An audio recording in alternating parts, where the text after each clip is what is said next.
Okay students, good morning to all. आज का हमारा टॉपिक होगा प्रॉपर्टीज ऑफ चार्जेस। ठीक है, चार्जेस की प्रॉपर्टीज क्या क्या होती हैं, कैसे आपका चार्ज बिहेव करता है, इसके बारे में हमको बात करनी है आज के लिए। तो सबसे पहली प्रॉपर्टीज जो हम पढ़ने वाले हैं वो होगी हमारी एडिटिविटी ऑफ चार्जेस। एडिटिविटी का मतलब सिंपल सा होता है ऐड करना, ठीक है ना। तो हमारे पास अगर एक सिस्टम ऑफ चार्जेस है, ठीक है, जैसे मैं मान लेता हूं कि यहाँ पे एक सिस्टम है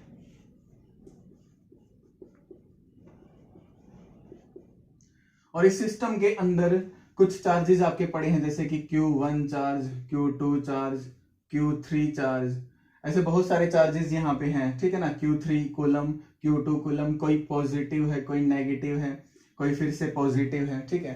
तो टोटल चार्ज हमको इस सिस्टम पे देखना हो अगर कितना है ये चार्ज, तो हम क्या करते हैं, हम नॉर्मली सबको ऐड कर देते हैं इन दो, ठीक है, नॉर्मली ऐड कर देते हैं, जैसे मैथमेटिक्स में हम ऐड करते हैं चीजों को, ऐसे ही इनको ऐड कर देते हैं, ठीक है। तो टोटल चार्ज जो इस सिस्टम पे आने वाला है पूरा QT टोटल चार्ज, वो होगा हमारा Q1 plus Q2 plus Q3।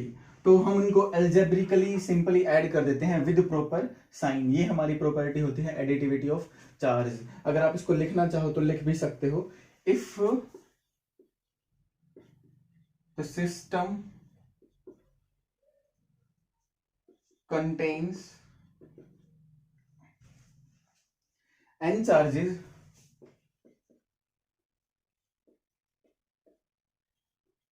then the total charge on the system is obtained simply by adding them algebraically, ठीक है। तो इसी तरीके से हम उनको सिंपली क्या कर देते हैं, ऐड कर देते हैं। तो एक ये मैंने Q1 Q2 कुछ भी चार्ज मानने हैं, तो एक सिंपल सी सिचुएशन मान के देखते हैं। जैसे कि कोई सिस्टम है यहाँ पे ये वाला, और मान लेते हैं इसके अंदर N1 आपके इलेक्ट्रॉन्स पड़े हैं, ठीक है, और N2 आपके प्रोटॉन्स पड़े हैं,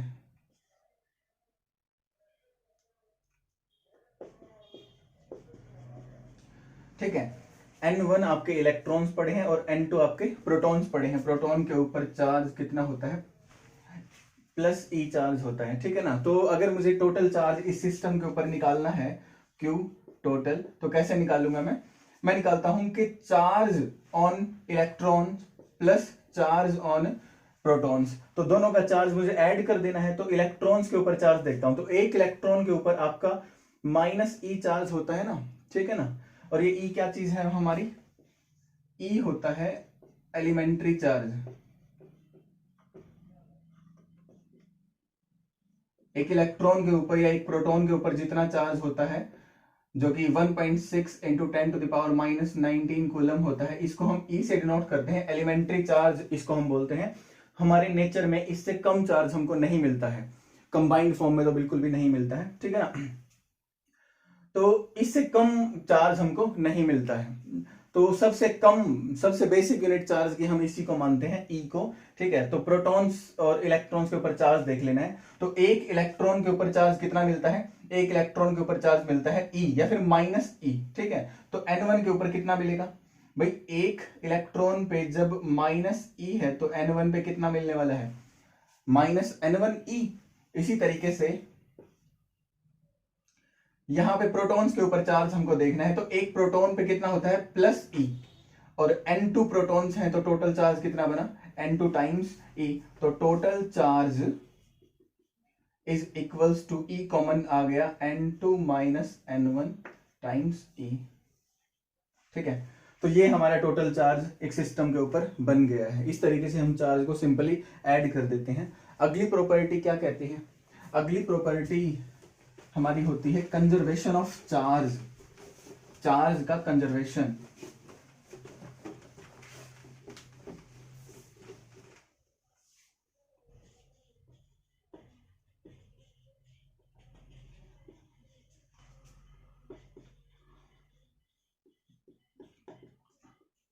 तो कंजर्वेशन ऑफ चार्ज का मतलब क्या होता है? कंजर्वेशन ऑफ चार्ज का मतलब सिंपल सा है कि इस यूनिवर्स पे, हमारा जितना भी यूनिवर्स, नॉन यूनिवर्स है, उसके ऊपर जितना भी चार्ज है वो हमेशा उतना ही बना रहता है। अगर हमारा यूनिवर्स न्यूट्रल है तो वो न्यूट्रल ही रहता है हमेशा ही, ठीक है। और अगर वो पॉजिटिव चार्ज है तो पॉजिटिवली चार्ज रहेगा, हमेशा ही ऐसा रहेगा। नेगेटिवली चार्ज है हमारा यूनिवर्स तो वो हमेशा नेगेटिवली चार्ज ही रहेगा। ये मैंने सबसे बड़े सिस्टम की बात कर दी। पूरे यूनिवर्स से बड़ा सिस्टम क्या होगा, ठीक है। या फिर मैं कोई भी सिस्टम की अगर बात करता हूं, नॉर्मल कोई भी सिस्टम लेता हूं, तो उसका भी चार्ज आप क्या देखते हो वहां पे, कंजर्व ही रहता है, ठीक है ना। तो चार्ज, टोटल चार्ज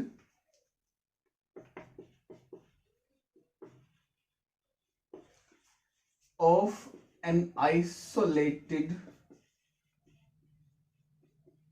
सिस्टम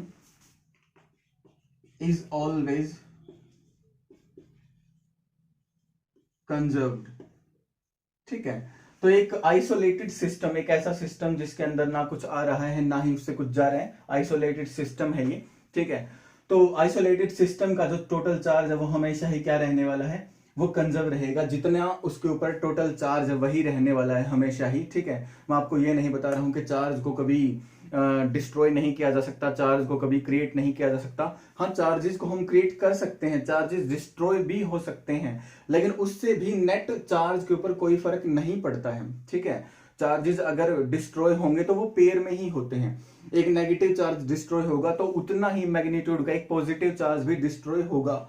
और अगर एक पॉजिटिव चार्ज बनता है कोई, तो उसके साथ एक नेगेटिव चार्ज भी पक्का बनता है, ठीक है ना। ये दो प्रोसेस होती हैं हमारे नेचर में, जिनको हम बोलते हैं पेयर प्रोडक्शन। चार्जेस का पेयर में बनना और चार्जेस का पेयर में खत्म होना, ये होता है एनिहिलेशन। इनके बारे में हम आगे पढ़ने वाले हैं आगे वाले चैप्टर्स के अंदर।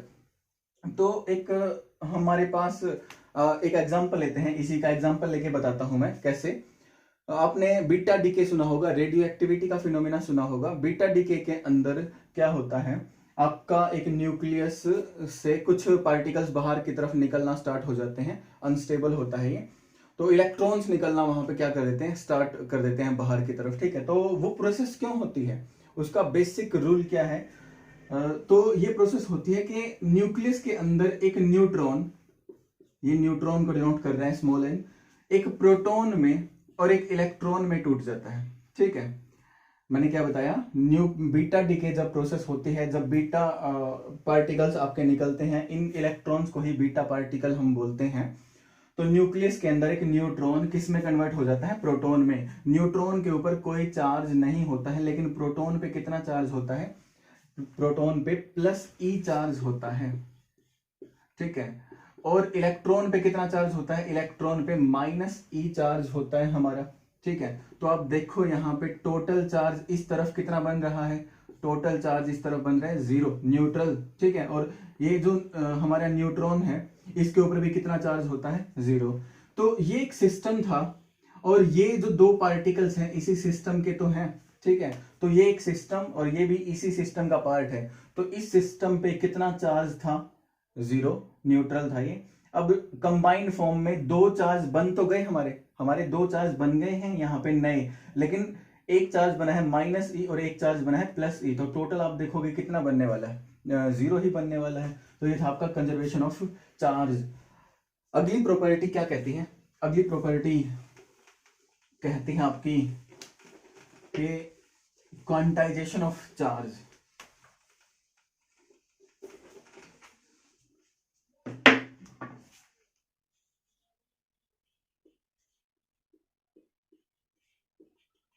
क्वांटाइजेशन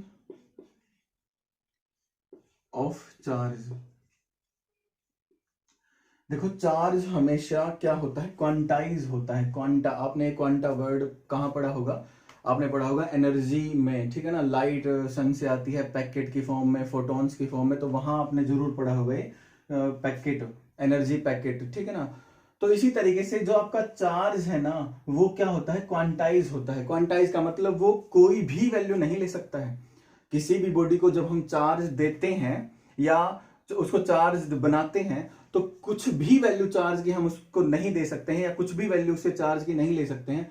कुछ एक वैल्यूज हैं चार्ज की कि यही बॉडी के ऊपर चार्ज हो सकता है, तो वो कितना हो सकता है हमको ये देखना है। तो देखो जो हमारी बेसिक यूनिट है ना चार्ज की, कम से कम जो यूनिट होती है चार्ज की, वो क्या होती है, चार्ज ऑन एन प्रोटॉन या फिर चार्ज ऑन एन इलेक्ट्रॉन, जिसको हमने क्या बोला हुआ है, ई, एलिमेंट्री चार्ज।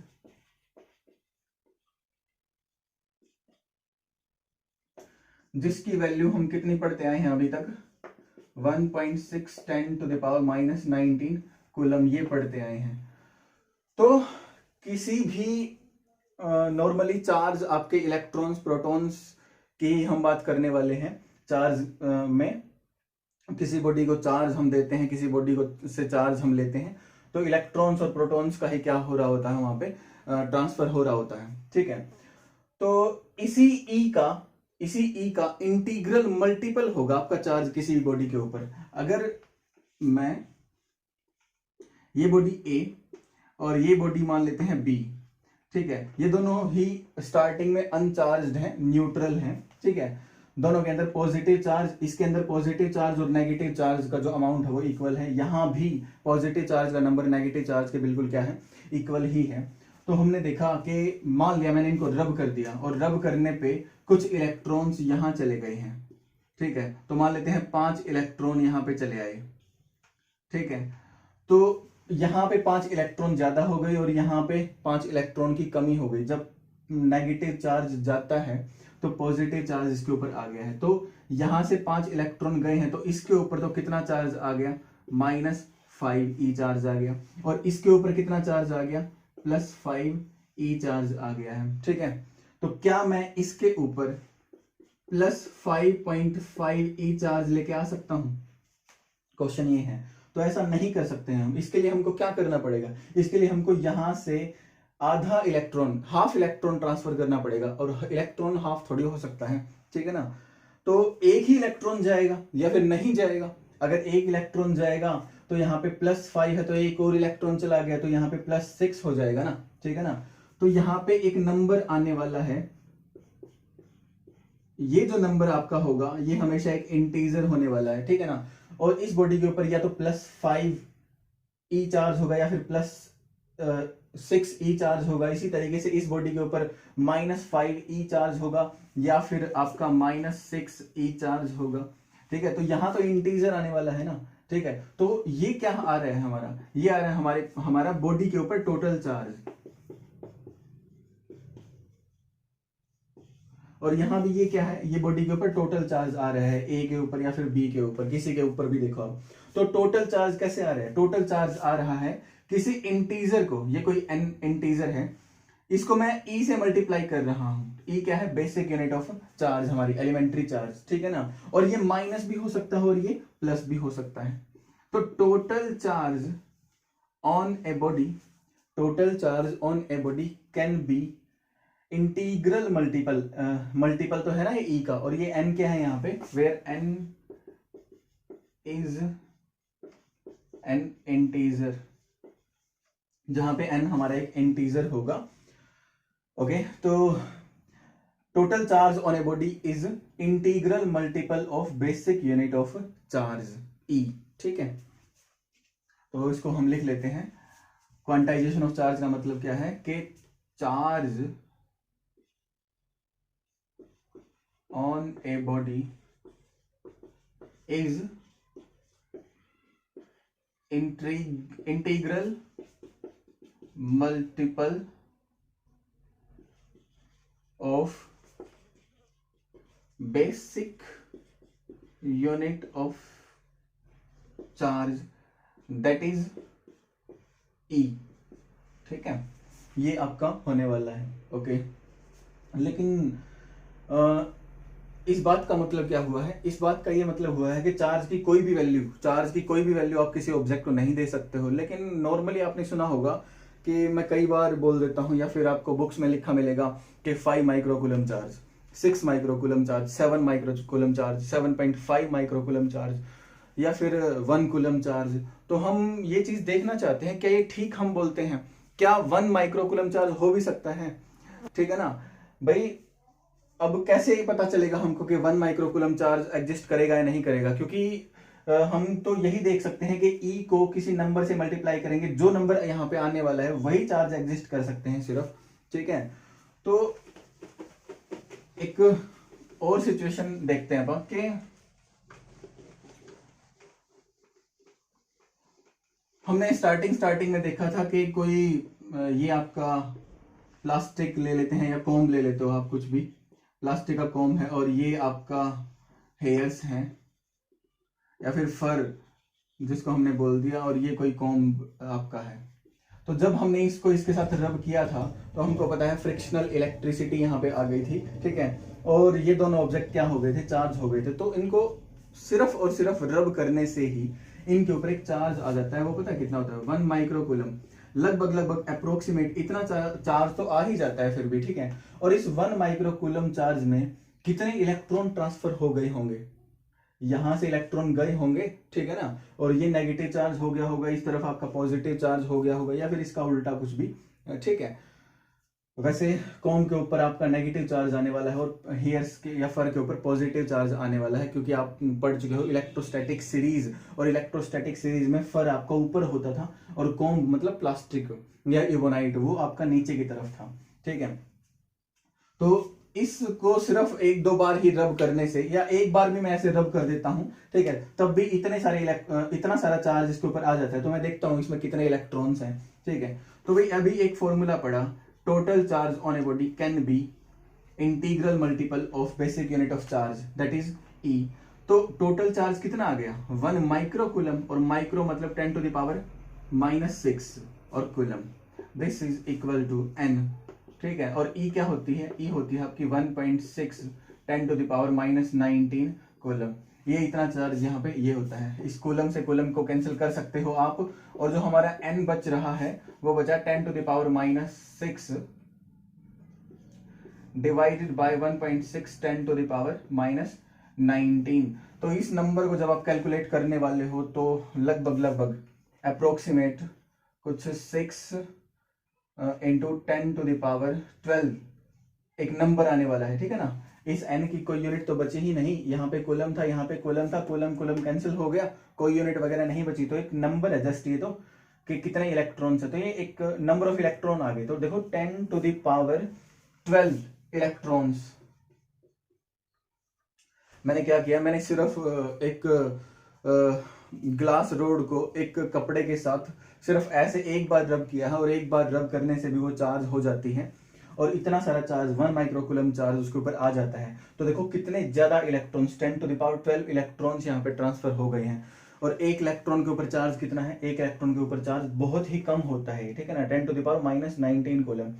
तो इतने बड़े लेवल पे ये 1 माइक्रोकूलम चार्ज, ये बहुत ही ज्यादा चार्ज हो गया ना। कितने इलेक्ट्रॉन मिलके बना रहे हैं इस चार्ज को, ठीक है ना, 10⁻12 इलेक्ट्रॉन्स मिलके बना रहे हैं, ठीक है। तो एक बड़े लेवल पे, मैक्रोस्कोपिक लेवल पे इस क्वांटाइजेशन ऑफ चार्ज का कोई मतलब नहीं रह जाता, कोई सिग्निफिकेंस इसका नहीं है। Quantisation of charge has no significance